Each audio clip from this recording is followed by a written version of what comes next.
Hello दोस्तों। एक बार फिर स्वागत है आपका अहिल्यादीप क्लासेस में। और मैं हूं दीपक शाह। तो पिछली क्लास जो हमारी थी वो लगभग 1 घंटे की चली गई थी। ठीक है। तो उसका एक रीज़न था 1 घंटे का जाने का, क्योंकि मैंने उसमें क्या किया कि आपको प्राचीन काल से लेके और मध्यकालीन भारत तक 1600 ईस्वी तक की एक लिंक बिठाने की कोशिश की आपके दिमाग में, ताकि जो उसके प्रमुख इंसिडेंट हैं वो आपके दिमाग में जुड़ सकें, आप सीक्वेंस बना पाओ कि इतिहास में क्या से लेके और क्या क्या हुआ। तो मेरा मेन कारण वही था कि वो आपको एक क्लास में पूरा शुरू से लेकर मिड तक मिल जाए। ठीक है। तो आज हम प्रॉपर तरीके से हिस्ट्री शुरू कर रहे हैं, आज प्राचीन इतिहास। ठीक है। हम्म, ठीक है। तो हम्म, तो नया सेक्शन शुरू कर रहे हैं, एनिशेंट इंडिया यानी कि प्राचीन भारत। ठीक है। अब मैं कोशिश करूँगा कि इसमें आप एक ऐसी अंडरस्टैंडिंग बने कि आपको चीज़ों को रटना ना पड़े। ठीक है। आप अच्छे तरीके से सवालों को सॉल्व करते जाएं बिना किसी रट्टा मारने के। तो हम वही कोशिश करूँगा, मैं वही मेरी कोशिश रहेगी। ठीक है। कि चीज़ें आपको आसानी से समझ आ जाए, आपको फैक्ट्स को रटना ना पड़े। ठीक है। तो आइए बात करते हैं प्राचीन भारत की। ठीक है। प्राचीन भारत की। तो इसमें जो पहला है पाषाण काल, इसी को हम कहते हैं स्टोन एज। ठीक है। तो बेसिकली यह फर्स्ट चैप्टर है जब हम प्राचीन भारत पढ़ते हैं, प्राचीन काल पढ़ते हैं। तो लेकिन ये पहला चैप्टर क्यों है, हम यहीं से ही पढ़ना शुरू क्यों करते हैं? तो अभी ये कुछ देर में आपको समझ आ जाएगा कि हम यहीं से पढ़ना क्यों शुरू करते हैं। ठीक है। तो अगर मैं मान लूँ कि पूरा इतिहास है और इसे मैं 3 भागों में विभाजित कर दूँ, तो ये हो जाएगा प्राचीन, ये हो जाएगा मध्य और ये हो जाएगा आधुनिक काल। ठीक है। तो भाई, आधुनिक काल की एक शख्सियत हुई है नेहरू जी। तो अगर आप मुझे बताइए, तो अगर मैं आपसे पूछूं कि आप नेहरू जी के बारे में जो जानते हैं वो कैसे जानते हैं, मतलब कैसे पता है आपको उनके बारे में? तो कुछ लोग जवाब देंगे कि इनके बारे में कुछ किताबें हैं। ठीक है जी। कुछ कहेंगे कि गूगल है, आज के टाइम पे चैट जीपीटी है, इनके माध्यम से पता चलता है। कुछ फिर इनसे संबंधित जो इनका आवास है आनंद भवन, वहाँ से इनके बारे में कुछ जानकारी मिलती है। ठीक है। तो चलो, ये एक बात हो गई। इसी के साथ एक मध्यकालीन की हम शख्सियत को लेते हैं, शाहजहाँ। ठीक है। तो अब मैं आपसे कहूँ कि शाहजहाँ के बारे में आप क्या जानते हैं या फिर कैसे जानते हैं? ठीक है। तो जब शाहजहाँ के बारे में बात पूछा जाए तो सबसे पहले लोग कहेंगे कि ताजमहल, कि भाई शाहजहाँ ने ताजमहल बनवाया था, तो उससे उनके बारे में जानकारी मिलती है। इस ताजमहल से शाहजहाँ के बारे में क्या पता चलता है? तो इसके बारे में भी अलग अलग लोगों के दिमाग में अलग अलग बातें आएंगी, उनकी पत्नी के प्रति उनके प्यार की निशानी, ये सब चीज़ें। ठीक है। तो ताजमहल से कुछ इन्फॉर्मेशन पता लगी। इसके बाद जो इसके टाइम पे शाहजहाँ नाम की एक किताब हुई, तो उस किताब से भी इनके बारे में जानकारी मिलती है, शाहजहाँ के बारे में। ठीक है। तो हमने जी यहाँ पे देख लिया ताजमहल, शाहजहाँ नामा किताब, शाहजहाँ नामा किताब, और साथ ही इनके टाइम पे एक विदेशी यात्री आया था, पीटर मुंडी। ठीक है जी। तो इसने भी शाहजहाँ के टाइम का पूरा उल्लेख किया गया है अपनी किताबों में। तो वहाँ से इनके बारे में जानकारी मिलती है, पीटर मुंडी के द्वारा।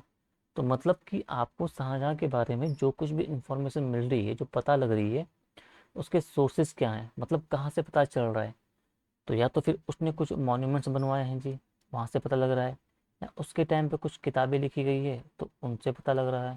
या उसके टाइम पे कुछ पीटर मुंडी जैसा कोई विदेशी यात्री आया है, तो उससे भी उनके टाइम पे उसके बारे में जानकारी हमें मिलती है, या उसके इतिहास के बारे में, शाहजहाँ के इतिहास के बारे में पता चलता है।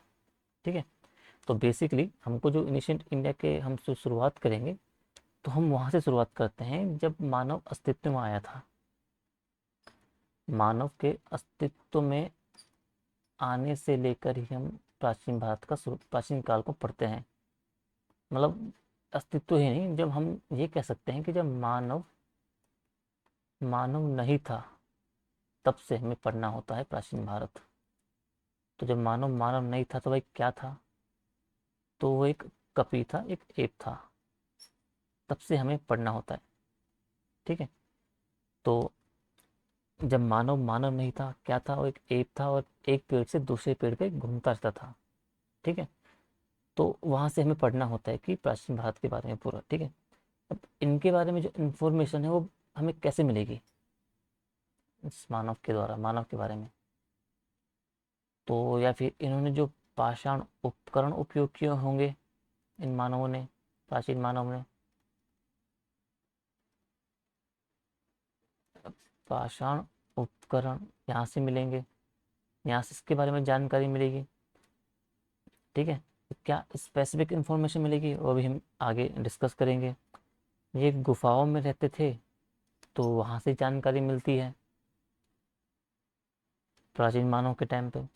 उन गुफाओं से जो उन्होंने चित्रकारी की तो वहाँ से इनके बारे में जानकारी मिलती है कि क्या क्या इन्होंने चित्रकारी की, अगर कोई कर रहा है तो क्यों कर रहा है।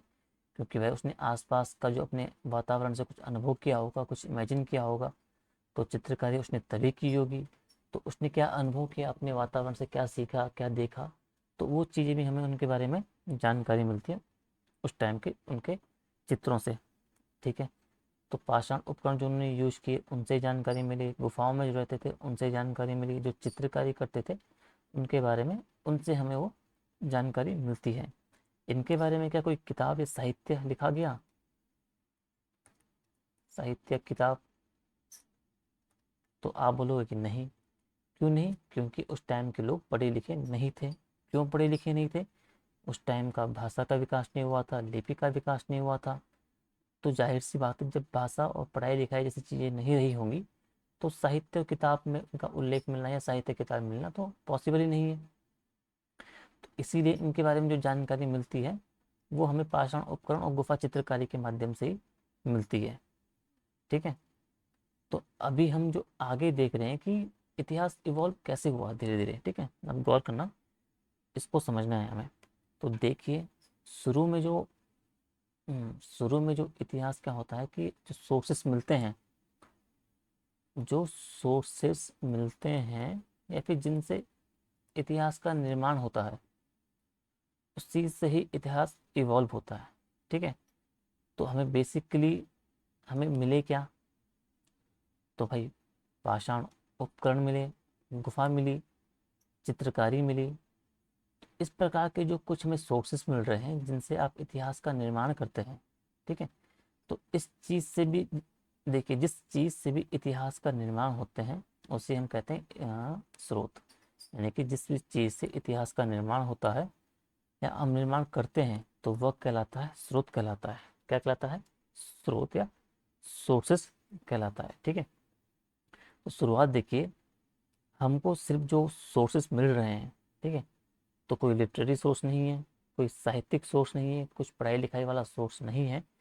तो यानी कि पढ़ाई लिखाई वाली जो सोर्सों को छोड़ दें, पढ़ने लिखने की चीज़ों को छोड़कर बाकी जो सभी स्रोत होंगे, बाकी जो सभी स्रोत होंगे वो कहेंगे पुरातात्विक स्रोत। तो उन्हें हम पुरातात्विक स्रोत बोलेंगे। किन्हें? जिन स्रोतों में साहित्य किताबें या पढ़ाई लिखाई जैसे लिपि वगैरह शामिल नहीं होंगे, उसके अलावा जितने भी सोर्स होंगे वो सब पुरातात्विक सोर्स कहलाएंगे या आर्कियोलॉजिकल सोर्स कहते हैं। पुरातात्विक स्रोत उन्हें हम कहते हैं। ठीक है। अब साहित्यिक स्रोत को छोड़ दीजिए। ठीक है। और यानी कुछ पढ़ी लिखी वाली चीज़ों को छोड़ दीजिए। तो हमने अभी उन्हें बोला कि पुरातात्विक स्रोत आपके होंगे। अब वो क्या क्या होंगे? चाहे वो आपको पाषाण उपकरण मिले, चाहे वो आपको पाषाण उपकरण मिले, चाहे वो आपको गुफाएं मिले, चाहे आपको ताजमहल मिल जाए, चाहे वो सिक्के मिल जाएं, चाहे वो अभिलेख मिल जाएं, खंडहर मिल जाएं, जो कुछ भी मिले साहित्यिक स्रोतों को छोड़ के वो सब पुरातात्विक स्रोत आपके कहलाएंगे। ठीक है। तो भाई जब पुरातात्विक स्रोत, तो अब धीरे धीरे क्या होगा, धीरे धीरे होगा ये कि पुरातात्विक स्रोत तो मिल ही रहे थे, ठीक है, अब साथ में साहित्यिक स्रोत भी मिलने लग जाएंगे। अब पुरातात्विक स्रोत तो मिल ही रहे थे, उसके साथ साहित्यिक स्रोत मिलने लग जाएंगे। लेकिन भाई उन लोगों ने उस टाइम के ऐसा लिख दिया कि वो साहित्यिक स्रोत अभी तक पढ़ ही नहीं गए, ठीक है। और जब वास्तविक स्रोत पढ़ ही नहीं गए तो फायदा उनको कुछ रहा नहीं, तो इसको हम छोड़ देंगे। अब फिर हम आगे आगे आएंगे, तो यहाँ पे अब फिर क्या होता है कि जो पुरातात्विक स्रोत तो मिल रहे थे, साहित्यिक स्रोत भी मिलने लग गए, और ये साहित्यिक स्रोत पढ़े जाने लायक रहे, ठीक है। और पुरातात्विक स्रोत जो मिले, उसने वेरीफाई किया साहित्यिक स्रोतों को, और साहित्यिक स्रोत जो मिले उन्होंने वेरीफाई किया पुरातात्विक स्रोतों को, यानी कि आपस में ये स्रोत क्रॉस वेरीफाई करते हैं। और जहाँ से ऐसा होना शुरू होता है वहाँ से हम कहते हैं कि यहाँ से वास्तविक इतिहास की शुरुआत हो चुकी है। समझ गए? वास्तविक इतिहास, वास्तविक इतिहास यानी कि जिसमें, एक मिनट, हाँ, वास्तविक इतिहास तो वास्तविक इतिहास जिसमें पुरातात्विक स्रोत भी मिले, साहित्यिक स्रोत भी मिले, और दोनों एक दूसरे की पुष्टि भी करते हैं, साहित्यिक और पुरातात्विक की, तो वो क्या हो जाएगा, वास्तविक इतिहास हम वहाँ से मानने शुरू कर देंगे, या वास्तविक इतिहास हम वहाँ से कहेंगे, ठीक है। अब इसके आगे हम देखते हैं एग्जाम्पल के रूप में, जैसे मान लीजिए कोई किताब है, कोई ये किताब है, ठीक है, साहित्य की। इस किताब में उल्लेख किया गया है कि भाई जो भारत का जो गुजरात वाला सेक्शन है, ठीक है, तो यहाँ पे व्यापार जो है बहुत भारी मात्रा में होता था देश और विदेशों के साथ, ठीक है, ये साहित्यिक स्रोत में उल्लेख था, ठीक है। तो आपने यहाँ खुदाई की इस क्षेत्र में भारी मात्रा में, और आपको क्या मिल गए, बाट पैमाने मिल गए, विदेशी मुद्रा मिल गई, विदेशी मुद्रा मिल गई, सिक्के मिल गए। तो भाई आप बोलोगे कि हाँ भाई, जो चीज़ें किताबों साहित्यिक स्रोतों में लिखी गई थी इसके बारे में, या हमने खोजें की, खुदाई की, तो हमें पुरातात्विक स्रोत में मिल गए यहाँ पे, और ये एक दूसरे का वेरीफाई भी कर रहे हैं, तो ये हो जाएगा वास्तविक, या जो प्रूफ हम कहते हैं कि ये बिल्कुल प्रूफ हो गया है। तो जो साहित्य में लिखा था वो पुरातात्विक स्रोत में हो गई, यानी कि साहित्यिक स्रोतों की पुष्टि हो गई। तो ये इतिहास, इसमें अब हम इसमें कोई क्वेश्चन मार्क नहीं लगा पाएंगे, ठीक है। तो कहने का मतलब वास्तविक इतिहास का यही होता है, ठीक है। अब हम वास्तविक इतिहास की बेसिकली जो शुरुआत हम मानते हैं भारत के संदर्भ में, तो भारत के संदर्भ में ये होता है लगभग 600 BC के आसपास, ठीक है, 600 BC, यानी कि मौर्य युग से। तो भारत में कब होता है भाई वास्तविक इतिहास की शुरुआत, तो वो है 600 BC के आसपास, मौर्य युग से हम देखते हैं, जब उसमें वास्तविक इतिहास की शुरुआत भारत के संदर्भ में होती है। तो मैंने कहा कि जो वास्तविक इतिहास भारत के संदर्भ में है मौर्य काल से, तो आगे जब हम मौर्य काल पढ़ेंगे तो उसे हम वहाँ डिस्कस करेंगे, ठीक है। तो अभी हमें क्या देखना है कि इतिहास, ठीक है। तो इतिहास की बात, अगर हम विभाजन की बात करें, तो इतिहास स्रोत के आधार पर 3 प्रकार का होता है, ठीक है। एक तो आपका हो गया है प्रागैतिहासिक काल, प्रागैतिहासिक, दूसरा होता है आदि इतिहास, और तीसरा होता है इतिहास या वास्तविक इतिहास। तो जो प्राग इतिहास होता है उसे कहते हैं हम प्री हिस्ट्री, जो आदि इतिहास होता है उसे कहते हैं प्रोटो हिस्ट्री, और इतिहास को हम कहते हैं हिस्ट्री, ठीक है। तो भाई जब सिर्फ पुरातात्विक स्रोत मिले, सिर्फ पुरातात्विक स्रोत मिले, कोई साहित्यिक स्रोत ना मिले, तो वो होता है प्रागैतिहास, ठीक है। इसका एग्जाम्पल क्या है, पाषाण काल, ठीक है, क्योंकि उस टाइम पे हमें साहित्य और जो लिखा पढ़ी जैसा कोई भी स्रोत नहीं मिला है। दूसरा है आदि इतिहास, यानी कि प्रोटो हिस्ट्री, यानी कि इसमें पुरातात्विक स्रोत भी मिलेंगे, ठीक है, साथ में साहित्यिक स्रोत भी मिलेंगे, ठीक है, लेकिन साहित्यिक स्रोत ऐसे लिखे गए हैं कि वो पढ़े लिखे नहीं गए, उससे हम पढ़ लिख नहीं पाए हैं अभी तक। तो ऐसा एग्जाम्पल कौन सा है? सिंधु घाटी सभ्यता। ठीक है, तो सिंधु घाटी सभ्यता आ जाएगा आदि इतिहास में। ठीक है जी। और इसे प्रोटो हिस्ट्री क्यों बोलते हैं? क्योंकि हिस्ट्री से जस्ट पहले का पीरियड है। तो ये हो गया प्रोटो हिस्ट्री। ठीक है, अब है इतिहास।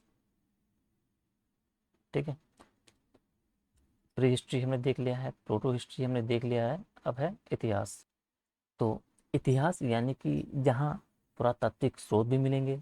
ठीक है, पुरातात्विक स्रोत भी मिलेंगे, साहित्यिक स्रोत भी मिलेंगे।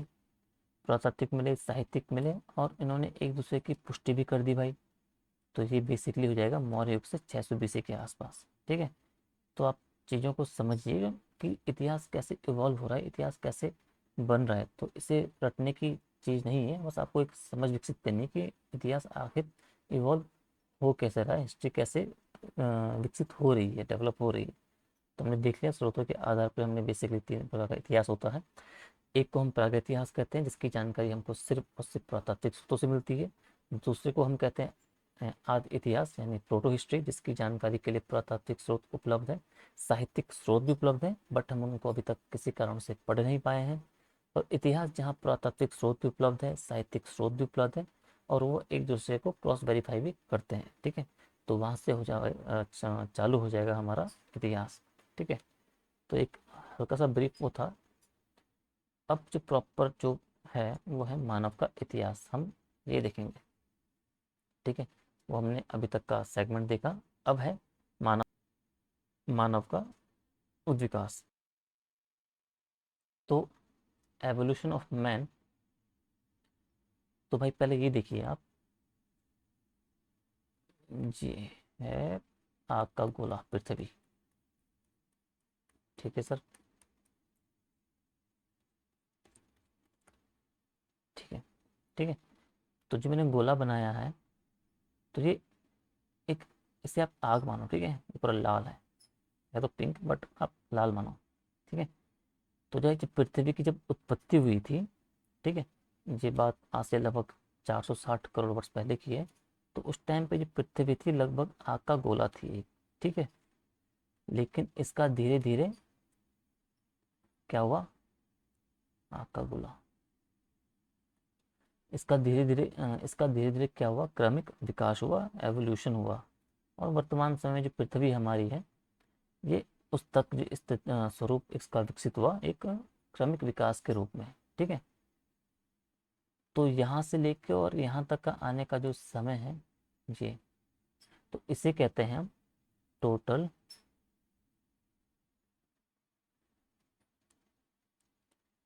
एज ऑफ अर्थ, पृथ्वी की कुल आयु। ठीक है, तो जो भूगर्भ शास्त्री होते हैं, इस पृथ्वी की संपूर्ण आयु को कुछ एराज हो गया, कुछ इपोक हो गया।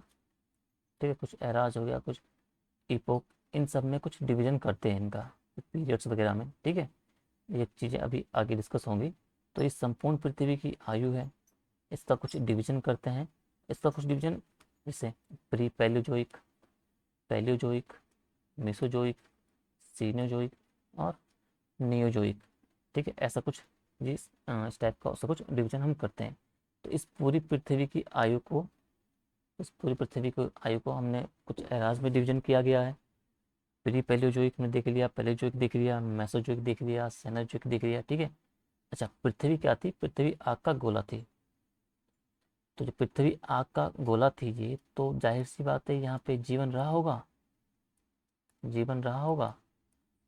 तो जीवन तो पॉसिबल नहीं है, क्योंकि आग का गोला है तो जीवन तो रह नहीं पाएगा ना उस टाइम पे। ठीक है, तो लगभग क्या होगा कि 460 करोड़ वर्ष पहले की बात है, उसके लगभग 100 साल बाद, लगभग 360, 100 करोड़ वर्ष साल बाद, ठीक है सर, 360 करोड़ वर्ष पहले वर्तमान समय में जीवन उसमें जीव की उत्पत्ति होती है, एक कोष के जीव की। ठीक है, तो एक कोष के जीव की उत्पत्ति हमने देख ली। ये कब हो रही है? वर्तमान से लगभग 360 करोड़ वर्ष पहले। ठीक है। अब धीरे धीरे क्या होगा, एक कोष के जीव उत्पन्न होंगे तो फिर कॉम्प्लेक्स जीवों का विकास होगा। इसी क्रम में हमें देखना है कि जब इस क्रम में मानव का विकास कैसे होता है। तो हमें क्या देखना है कि मानव का विकास कैसे होता है। तो मानव के विकास के क्रम में जब एक उसके जीवों के बाद कॉम्प्लेक्स जीव आते हैं, फिर वर्टिब्रेट्स आते हैं, रेप्टाइल्स आते हैं, एज ऑफ फिश आता है। इन सबको हमें नहीं देखना है, ये हमारा कंसर्न नहीं है। हमें ये देखना है कि आदमी कैसा है प्रॉपर। ठीक है। जब आग का गोला थी, जीवन संभव नहीं था। धीरे धीरे पृथ्वी पर जीवन आएगा, मनुष्य इवॉल्व होगा, मैमल्स आएंगे। ठीक है। मैमल्स जैसे कि हमारा ये हमें देखना है। ठीक है। मैमल्स आएंगे तो आप इन जरा एरास को देखिए। ठीक है। ये वाला जो मैंने ये आपको दे रहा हूँ, ये एरास को देखिए आप। ठीक है। अभी मैंने ऊपर बताया था ना, pre Palaeozoic era, Palaeozoic era, Mesozoic, Cenozoic, ये आप देखिए। ठीक है। नीचे नियोजोइक भी है, नियोजोइक। ठीक है। ये हमें तमाम प्रकार के एरा देखने हैं। इसके बाद इन्हें हम फिर किस में डिवाइड करते हैं? युग में। प्राइमरी, सेकेंडरी, टर्सरी और क्वाटरनरी में हम डिवाइड करते हैं। फिर इसके फर्दर फिर ये पीरियड्स में आ जाते हैं, पीरियड में आ जाते हैं। आर्केरियन, प्री कैम्ब्रियन, कैम्ब्रियन, ये वाले सब आ जाते हैं। ठीक है। तो ये सिर्फ मैंने आपको एक लिंक के लिए यहाँ पे दिखाया गया है, ये पूरा याद नहीं करना है आपको। इसमें ये हमें देखना नहीं है अभी। जीवन नहीं था शुरू में, जीवन की शुरुआत होती है, फिर एज ऑफ वर्टिब्रेट्स आते हैं रीढ़ वाले, फिर एज ऑफ फिश आता है, उभयचर आते हैं, रेप्टाइल आते हैं।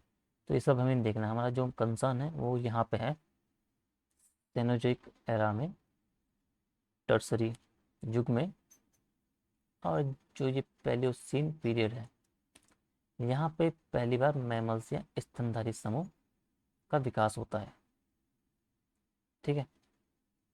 तो हमें यहाँ देखना है मैमल्स वाले सेगमेंट को। बाकी जो ये है नीचे का ट्रांस हिमालय, ग्रेट हिमालय, ये भी देखना है, बट अभी हमें फिलहाल फोकस इस पे करना है क्योंकि चैप्टर हमारा क्या है? मानव का उद्विकास। ठीक है जी। हम देखेंगे कि इस मैमल से स्तनधारी जो फिर आगे ये जो नियोजित वाला है क्वाटरनरी में, इसमें भी दो ये डिवीजन आता है, प्लेस्टोसीन और होलोसीन। इसमें फिर एक में ऐसे शुरू होता हिमयुग का टाइम रहता है और दूसरे में हिमयुग खत्म होता है। तो ये भी हम देखेंगे बट थोड़ा आगे। ठीक है।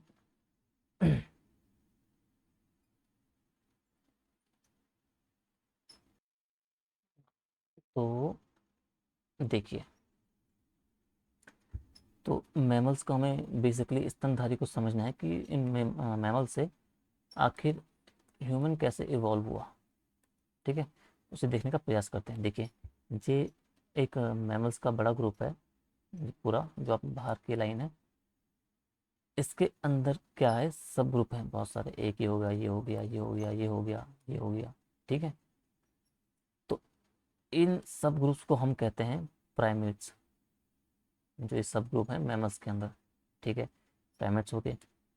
अब इन प्राइमेट्स में भी एक ग्रुप होता है होमोनोइड्स, ये वाला।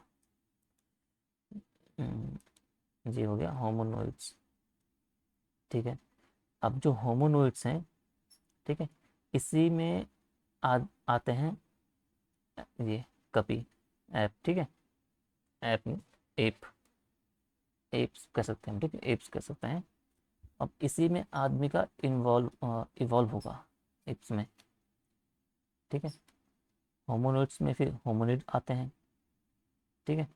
हाँ, तो जो ये होमोनोइड्स हैं, इसी में जो हम बहुत सारे वो देखते हैं, big small apps, big apps आते हैं उसमें से, ग्रेट ग्रेट एप्स हैं, और इनमें फिर चिंपांजी, गोरिल्ला आदि सब इसी के अंतर्गत आते हैं। तो मैमल्स देखा, मैमल्स का एक ग्रुप है प्राइमेट्स, प्राइमेट्स का भी ग्रुप है होमोनोइड्स, और होमोनोइड्स के अंतर्गत हम रखते हैं एप्स को। और होमोनोइड्स में भी एक होमिनिड्स का डेवलपमेंट होता है। सबसे अंदर क्या है? ये है होमोनिड्स। ठीक है। तो हमने देख लिया। तो हमें ये होमोनिड्स देखना है। क्या देखना है? यहाँ पे इतना सा होमोनिड्स वाला सेक्शन देखना है, होमोनिड्स वाला ग्रुप देखना है। तो भाई जब ये होमोनोइड्स थे, तो होमोनोइड्स में इससे कैसे इवॉल्व हुए? तो होमोनोइड्स में बेसिकली ये 4 पैर वाले थे मानव। होमोनोइड्स में फिर होमोनिड्स में आते हैं, तो इसमें 2 पैर वाले हो गए। होमोनोइड्स में इनका जो ब्रेन का साइज था वो थोड़ा छोटा था। होमोनिड्स में आते आते ब्रेन का साइज थोड़ा सा बढ़ जाता है, बड़ा हो जाता है। ठीक है, तो अंतर देख लें हमें, ठीक है, कि भाई जो होमोनोइड्स थे, होमोनिड्स के अंतर करना चाहोगे आप, तो ये 4 पैर वाले थे, ये 2 पैर वाले थे। इनका ब्रेन का साइज छोटा था, धीरे धीरे ब्रेन का साइज बड़ा होता गया। अब इसके कई जीनस होंगे, किसके? होमोनिड्स के। ये होमोनोइड देखा, होमोनोइड से होमोनिड्स हो गए, होमोनिड्स के कई जीनस होंगे। उन्हीं में से 2 जीनस है इंपॉर्टेंस। एक तो है ऑस्ट्रेलोपिथिकस, ठीक है। फिर जो ऑस्ट्रेलोपिथिकस है उसकी भी फिर कई सारी शाखाएं निकलेगी, और फिर फाइनली हम होमो सैपियंस तक पहुंचेंगे। ठीक है जी। ठीक है, तो बेसिकली मैं क्या बताना चाहता कि इवॉल्व कैसे हुए, ठीक है, कैसे मानव का एवोल्यूशन कैसे होता है मैमल से, स्तनधारियों से। स्तनधारियों का भी एक सब ग्रुप है प्राइमेट्स का। प्राइमेट्स में ही फिर होमोनोइड्स थे, उसी के अंतर्गत एप्स थे, एप्स थे, और होमोनिड्स आए। होमोनिड्स से ही फिर आगे ऑस्ट्रेलोपिथिकस और होमोजीनस इवॉल्व होंगे, 2 निकल गए। और होते होते यहाँ से हम एंड तक कहाँ पहुँचेंगे? होमो सैपियंस तक। समझ गए? होमोनोइड्स, होमोनिड्स, इससे 2 चीज़ निकलेगी, और फिर एंड में हम पहुँचेंगे होमो सैपियंस तक, इन्हीं से आगे लिंक को बैठाते हुए। ठीक, तो देखिए हम थोड़ा सा मानव के उद्विकास की जो कहानी को हम बेसिकली कैसे देख रहे हैं, यहाँ से देखते हैं दोबारा। तो लगभग 460 करोड़ वर्ष पहले पृथ्वी की उत्पत्ति होती गई। पृथ्वी है एक आग का गोला है, धीरे धीरे वो ठंडी होगी। लगभग 100 करोड़ साल बाद 360 करोड़ वर्ष पूर्व लगभग जीवन की एक कोष के जीव की उत्पत्ति होती है। ठीक है, जब 360 करोड़ वर्ष पहले जीवन आता है एक उसके जीव का, फिर आगे बढ़ते बढ़ते फिर कुछ कॉम्प्लेक्स जीव आएंगे, आगे बढ़ते बढ़ते कुछ कॉम्प्लेक्स जीव आएंगे। ये रटना नहीं है, बस समझ लो, ठीक है। कॉम्प्लेक्स जीव आएंगे, स्टोरी कैसे कैसे कनेक्ट हो रही है आगे, ठीक है।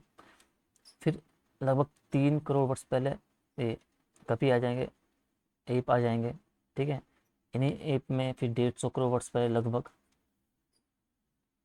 ह्यूमन का मानव का वो हो जाएगा, विकास होगा, ह्यूमन का इवॉल्व हो जाएगा। तो मैं क्या कह रहा हूँ जरा समझिए कि पृथ्वी पर पहले कोई जीवन नहीं रहता है, धीरे धीरे एप्स आते हैं। इन्हीं एप्स में ड्रायोपिथिकस और रामापिथिकस 2 रहते हैं, ठीक है, जो हम यहाँ पे हमने लिखा है।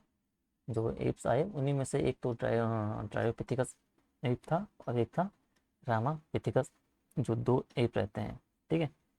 तो इनके अंदर क्या है, थोड़ा सा जो मानव के जैसे फीचर्स इनके अंदर रहते हैं, और बेसिकली यहाँ यहीं से ही एवोल्यूशन होता है होमो सैपियंस तक का। जो सफ़र हमें देखना है बेसिकली यहीं से देखना है, रामापिथिकस, यहाँ से हमें अंदर की स्टोरी आगे कनेक्ट करेंगे कहाँ तक? होमो सैपियंस तक, ठीक है। तो अभी की क्लास देखता हूँ मैं कितने मिनट की हो गई है। हम्म, ठीक है, तो ये क्लास हमारी जो हुई है अभी तक आधे घंटे की 30 मिनट की हो गई है।